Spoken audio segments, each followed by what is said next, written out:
আন্দোলনে লাবলু মিয়া গুলিতে নিহত হয় ঢাকায় আসামি বাদীর এলাকার লোকজন। গত ৫ আগস্ট সকালে ছাত্র জনতার আন্দোলনের সময় রাজধানীর উত্তরায় গুলিতে নিহত হন লাবলু মিয়া নামে এক ব্যক্তি।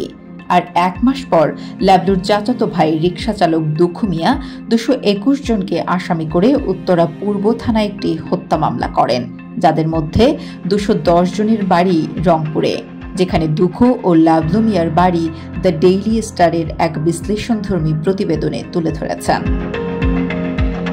রংপুরের আসামিদের বেশিরভাগই স্থানীয় আওয়ামী লীগ নেতা।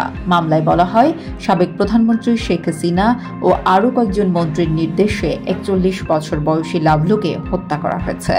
আগস্টের প্রথম দিকে ছাত্র জনতার অভ্যুত্থানে আওয়ামী লীগ সরকার পতনের সময় সংঘটিত হত্যাকাণ্ডের ঘটনায় উত্তরা পূর্ব ও যাত্রাবাড়ী থানায় করা আরও ৫টি নতুন মামলার সন্ধান পাওয়া গেছে।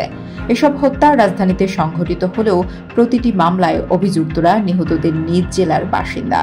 আইন বিশেষজ্ঞরা বলছেন, মামলাগুলোর পেছনে অন্য উদ্দেশ্য থাকতে পারে এবং এতে অভিযোগের বিশ্বাসযোগ্যতা ক্ষুণ্ণ হবে। এ ধরনের মামলা নেওয়ার সময় পুলিশের সতর্ক থাকা দরকার ছিল। সুপ্রিম কোর্টের আইনজীবী জেড আই খান পান্না বলেন, মানুষকে হয়রানির জন্য মামলা করা হলে প্রকৃত ভুক্তভোগীদের জন্য ন্যায় বিচার নিশ্চিত করা সম্ভব। এই পত্রিকার বিশ্লেষণ করা ৬টি মামলার বাকি আসামিদের মধ্যে আছেন শেখ হাসিনা, সাবেক মন্ত্রী ওবায়দুল কাদের, আনিসুল হক, আসাদুজ্জামান খান ও হাসান মাহমুদ সহ আওয়ামী লীগের প্রভাবশালী কয়েকজন নেতা। আওয়ামী লীগের ১৫ বছরের শাসনামলেও একইভাবে বিএনপি জামায়াতের শত শত নেতা কর্মী ও ভিন্ন মতাবলম্বীদের হয়রানির জন্য অসংখ্য মামলায় আসামি করা হয়েছে।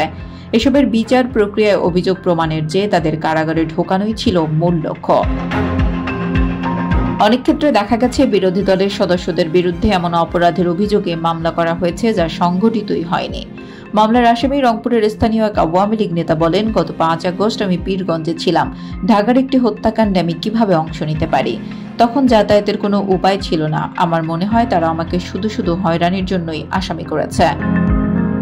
জুলাইয়ের ২০ তারিখে রাজধানীর শনিরাখায় লিবারেল ডেমোক্রেটিক পার্টির অঙ্গ সংগঠন গণতান্ত্রিক স্বেচ্ছাসেবক দলের কদমতলী শাখার সাংগঠনিক সম্পাদক মোহাম্মদ হাবিব নিহত হন।